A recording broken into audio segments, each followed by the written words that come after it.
Bab 26. Ekstrim. Sekarang masih tidak apa-apa, tapi apa yang terjadi padanya di masa depan itu tergantung pada sikapmu.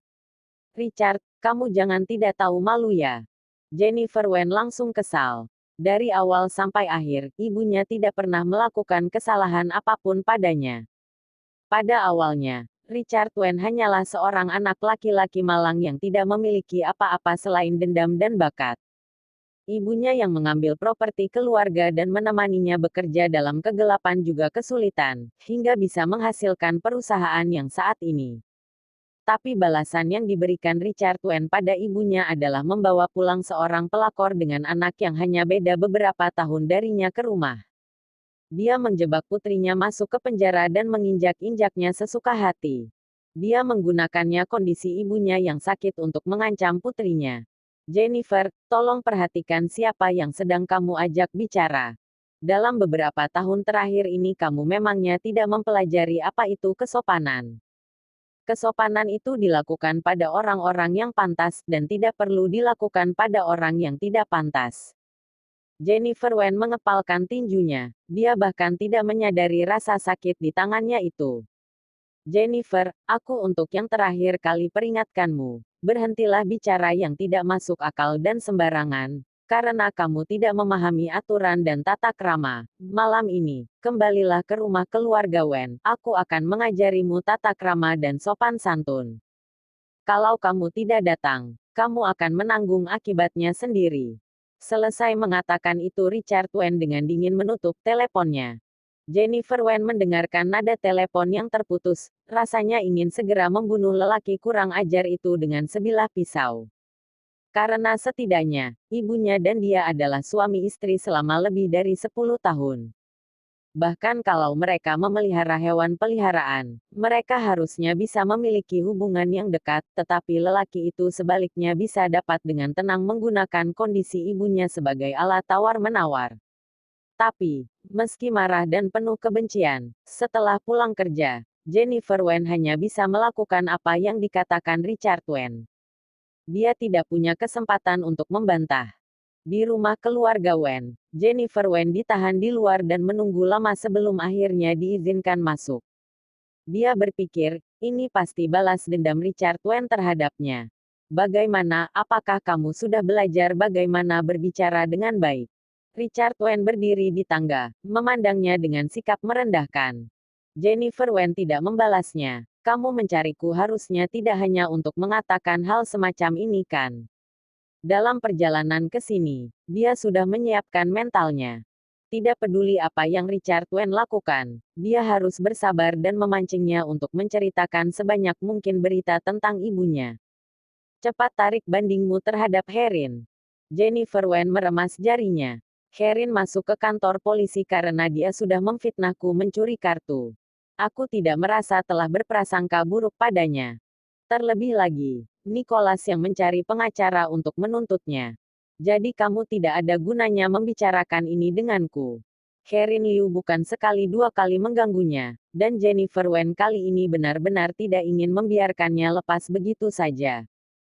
Kamu sudah bawa nama Nicholas untuk menekanku. Aku tahu kamu sudah berhasil naik ke tempat tidurnya. Tetapi kamu memangnya tidak melihat cermin dan berkaca seperti apa dirimu itu, Memangnya dia akan mau menikahi wanita sepertimu?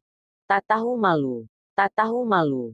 Jennifer Wen tiba-tiba merasa itu konyol. Ayah mana yang akan menggunakan kata-kata seperti itu untuk berbicara tentang putrinya?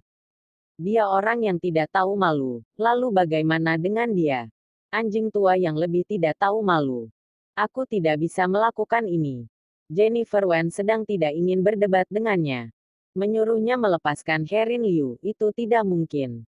Sepupumu itu masih gadis yang belum menikah. Kamu anak tidak tahu diri bagaimana bisa tidak memikirkan ini dengan baik. Kalau kamu tetap mempertahankan kasus ini, dan setelah dia keluar dari penjara dia mau bagaimana menghadapi dunia luar dengan Cap mantan narapidana. Richard Wen mengerutkan kening. Kata-kata yang jatuh di telinga Jennifer Wen, membuat hatinya seakan terlempar ke dalam gletser, membeku sejauh ribuan mil. Untuk Richard Wen, dia bisa peduli pada siapa saja dan memikirkan masa depan siapapun, dan orang-orang itu kecuali putri kandungnya sendiri.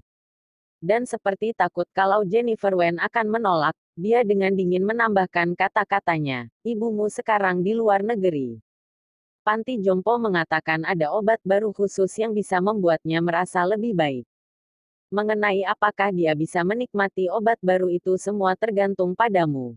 Kata-kata Jennifer Wen hanya sampai di bibir Ni. Hatinya hancur berkeping-keping. Dia mengepalkan tinjunya, dan akhirnya hanya bisa meletakkan kembali tangannya. Dia bahkan tidak tahu di mana ibunya sekarang, lalu apa lagi yang bisa dia lakukan. Aku akan membiarkannya keluar, dan kamu harus beritahu aku di mana ibuku berada. Setelah sekian lama, Jennifer Wen mendongak, matanya sedikit merah. Jangan tawar-menawar denganku, kamu tidak memenuhi syarat untuk melakukan itu. Richard Wen tanpa berpikir langsung menolaknya. Karakter seorang Jennifer Wen seperti bom waktu, dan Richard Wen harus menggenggam kelemahannya di tangannya agar bisa tenang. Mendengar penolakan itu, Jennifer Wen tidak mengatakan apa-apa lagi. Tempat yang dulu begitu familiar dan dia sebut rumah ini hanya membuatnya tercekik. Dia kemudian berbalik dan pergi. Langkah Jennifer Wen semakin cepat, dan akhirnya, langkahnya terlihat seperti sedang melarikan diri. Jennifer Wen kembali ke rumah keluarga Lu, tetapi Nicholas Lu tidak ada. Dia beberapa hari terakhir ini sangat sibuk, dan terkadang dia tidak pulang dan menginap di luar. Tetapi dengan tidak adanya dia, itu lebih bagus.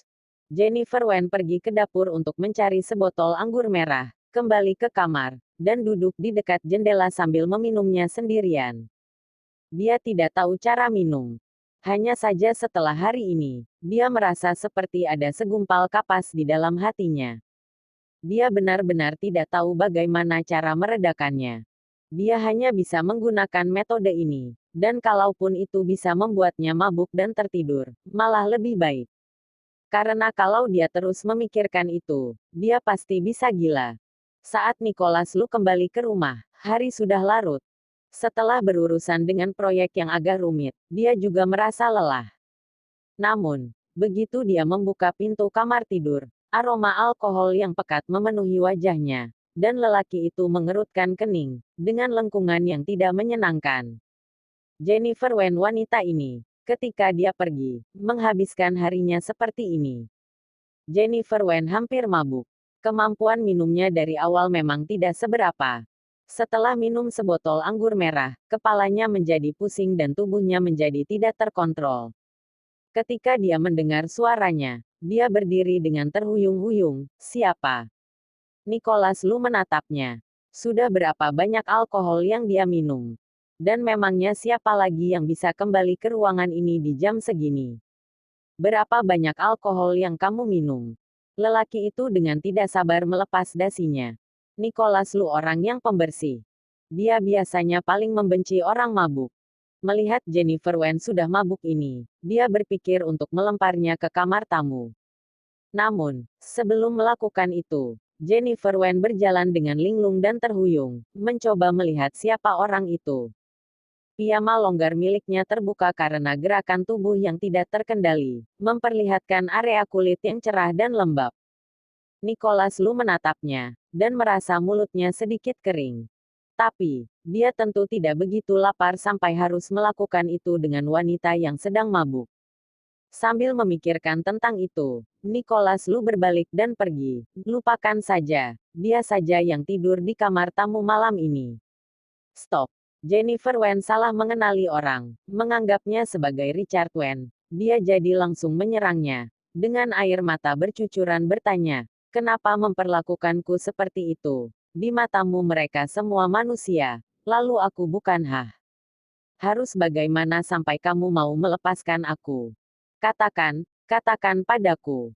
Jennifer Wen menangis, dan Nicholas Lu baru kali ini melihatnya menangis, kedua matanya menggelap dan sedikit tidak tega. Dia kira wanita ini tidak akan bisa menangis tapi ternyata dia juga memiliki sisi lemahnya. Kamu mabuk, tunggu kamu sadar saja baru bicara denganku. Lelaki itu mendorong tangannya, berdiri pergi dari sana. Tapi Jennifer Wen tidak diam, terus mengejarnya dan kakinya tersilang dan tersandung jatuh tepat di atas tubuh Nicholas Lu. Kejadian ekstrim ini membuat Nicholas Lu meringis ngilu, dan yang paling gilanya adalah Jennifer Wen tidak sadar dengan apa yang dia lakukan.